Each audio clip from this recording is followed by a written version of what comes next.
இந்த வீடியோவில் githubல ஒரு நியூ repository வந்து கிரியேட் பண்ணி அதில் வந்து எப்படி வந்து ப்ராஜெக்ட் வந்து அப்லோட் செய்வது என்பதை பற்றி இந்த வீடியோவில் பார்க்கலாம். இதில் வந்து நாங்கள் ஒரு நியூ repository ஒன்றை கிரியேட் பண்ணி இதில் வந்து repository-ன்ற நேமை நாங்கள் கொடுக்குறோம். repository நேம் பைத்தன் ஒரு நேம் கொடுத்து ப்ரைவேட்டாகவே அந்த ஃபைலை வந்து வச்சுக்கொண்டு நாங்கள் கிரியேட் repository-என்றதை கிளிக் பண்ணி நாங்கள் ஒரு repository-யை வந்து கிரியேட் பண்ணிவிட்டு தொடர்ந்து இந்த நாங்கள் ஒரு எங்களோட பிசியில் இருக்கிற ஒரு ப்ராஜெக்டை வந்து எப்படி வந்து இந்த repository-க்கு வந்து அப்லோட் செய்வது என்பது பற்றி தொடர்ச்சியாக பார்க்கலாம். இதில் வந்து பைச்சாமில் வந்து நாங்கள் அந்த ப்ராஜெக்டை வந்து ஓப்பன் பண்ணி டெர்மினலில் ஓப்பன் பண்ணியிருக்கோம். இந்த ப்ராஜெக்டை வந்து எப்படி அப்லோட் செய்வது என்பதை பற்றி பார்க்கலாம். முதல் git init என்று கொடுத்தோம்னா இந்த ப்ராஜெக்ட் பேக்கெண்ட் என்ற ஃபோல்டர் தான் இந்த ப்ராஜெக்ட்டுக்கு நேம். அதில் வந்து git initன்றதை வந்து முதலாவதாக கொடுப்போம். தொடர்ந்து பேக்கெண்ட் தான் வந்து ப்ராஜெக்ட் நேம். பேக்கெண்ட் வந்து git init கொடுத்தோம்னா முதலாவது இனிஷியலைஸ் ஆகிடும். ஒரு git அந்த ப்ராஜெக்ட்டுக்குள்ள வந்து கிரியேட் ஆகிடும். தொடர்ந்து git at dot கொடுக்குறோம். git at first.py என்ற ஃபைலை மட்டும் ஆட் பண்ணுவோம். git at first.py என்று கொடுத்தோம்னா அந்த ஃபைல் மட்டும் ஆட் ஆகும். git at ஸ்பேஸ் டாட்னு கொடுத்தோம்னா அந்த எங்களோட பேக்கெண்ட் ஃபைலே ஃபுல்லாக வந்து அப்லோட் ஆகும். git at அங்கால ஒரு ப்ராஜெக்ட் நேம் மட்டும் கொடுத்தோம்னா அது ஃபுல்லாக அந்த ஃபைல் மட்டும் git status என்று கொடுத்தோம்னா இப்போ நாங்கள் ஆட் பண்ணின வந்து எங்களுக்கு ஸ்டேட்டஸில் காட்டும். தொடர்ந்து git at ஸ்பேஸ் டாட்னு கொடுத்துருந்தோம்னா நாங்கள் எங்களுக்கு அந்த ப்ராஜெக்ட் ஃபுல்லாகவே அப்லோட் ஆகும். தொடர்ந்து git commit ப்ராக்கெட்டுக்கு வந்து எம்ன்னு கொடுத்து தொடர்ந்து அந்த commit மெசேஜ் வந்து கொடுப்போம். git commit எம்ன்னு கொடுத்து வந்து மெசேஜை கொடுப்போம். பைத்தன் ப்ராஜெக்ட் மெசேஜை கொடுத்துட்டு நாங்கள் என்ன பண்ணோம்னா எங்களுக்கு இந்த முதலாவதாக வந்து git இந்த ப்ராஜெக்டை வந்து அப்லோட் பண்ணியிருக்கணும். தொடர்ந்து ஃபர்ஸ்ட் பைத்தன் ப்ராஜெக்ட்ன்றதை கமிட் பண்ணியிருக்கிறோம். தொடர்ந்து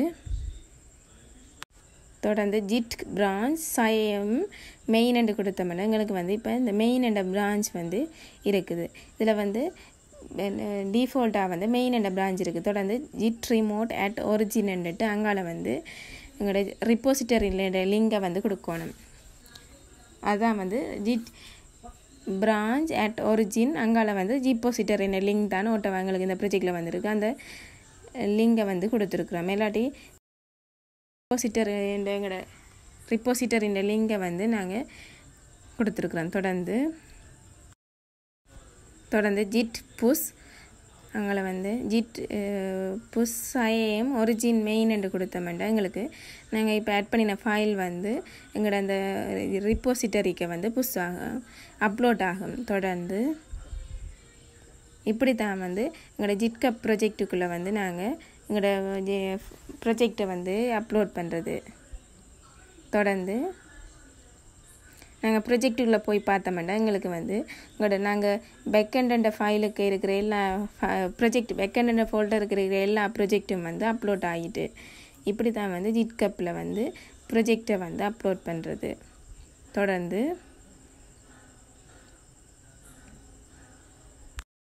இப்போ பேக்கெண்ட் ப்ராஜெக்ட்டுக்கு ஃபுல்லாக வந்து அப்லோட் ஆகிட்டு இப்போ நாங்கள் இதில் ஏதாவது ஒரு சேஞ்சஸ் செய்துட்டு திருப்பி இப்போ வந்து அப்லோட் பண்ணுவோமா இருந்தால் இப்போ நாங்கள் இதில் basic.py என்ற ஃபைலில் வந்து ஃபேஸ் ரெக்கக்னைசன் basic.py என்ற ஃபைலில் வந்து நாங்கள் ஏதாவது ஒரு சேஞ்சஸை வந்து செய்துட்டு நாங்கள் திருப்பி வந்து புஷ் பண்ணினோம்னா அந்த சேஞ்சஸ் வந்து நாங்கள் அப்லோட் பண்ணிக்க வந்து அது வந்து ரீப்ளேஸ் ஆகும் அந்த சேஞ்சஸ். இதில் வந்து நாங்கள் இந்த ஃபைலில் வந்து பிக்சர் ஆஃப் மீ என்று இருந்ததை டிவி என்று கொடுத்து சேஞ்ச் பண்ணிவிட்டு திருப்பி வந்து git status என்று கொடுத்தோம்னா இப்போ நாங்கள் இந்த சேஞ்சஸ் வந்து இதில் வந்து நாங்கள் சேஞ்சஸ் செய்திருக்கிறோம்ட்டு எங்களுக்கு வந்து வருது. இந்த git ஃபேஸ் ரெக்கக்னைசன் பேசிக் என்ற ஃபைலில் வந்து சேஞ்சஸ் செய்திருக்கிறோம். திருப்பி வந்து git at ஸ்பேஸ் விட்டு டாட் கொடுத்துட்டு என்டர் பண்ணிவிட்டு தொடர்ந்து வந்து git commit என்று கொடுத்து கொடுத்து அங்கால கமிட் பண்ணுறதுக்குரிய கமிட் மெசேஜை வந்து ப்ராக்கெட்டுக்கு கொடுப்பேன். ப்ராக்கெட்டுக்கு வந்து செகண்ட் சேஞ்சஸ் என்று கொடுக்குறோம். ஜிட் கமிட் சயம் பிரெக்கெட்டுக்கு வந்து செகண்ட் சேஞ்சஸ் என்று கொடுக்குறோம். தொடர்ந்து ஜிட் புஷ் என்று கொடுத்தோம்னா ஜிட் புஷ் என்று கொடுத்துட்டு என்ன பண்ணுவோமாக இருந்தால் இப்போ நாங்கள் சேஞ்சஸ் செய்தது வந்து இந்த நாங்கள் எங்களோட ஜிட்கப் ப்ராஜெக்டில் வந்து சேஞ்ச் ஆகியிருக்கும். இதில் வந்து இதான் வந்து நாங்கள் அப்லோட் பண்ண ப்ராஜெக்ட். அதில் வந்து ஃபேஸ் ரெக்கக்னைசன் basic.py என்றது தான் வந்து நாங்கள் சேஞ்சஸ் செய்த ஃபைல்.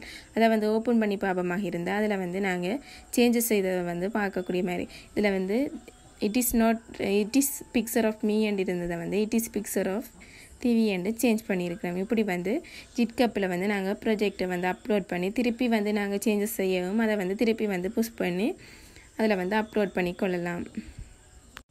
மேலும் இது போன்ற தொடர்ச்சியான வீடியோக்களை பெற எமது சேனலை சப்ஸ்கிரைப் செய்து கொள்ளுங்கள். நன்றி.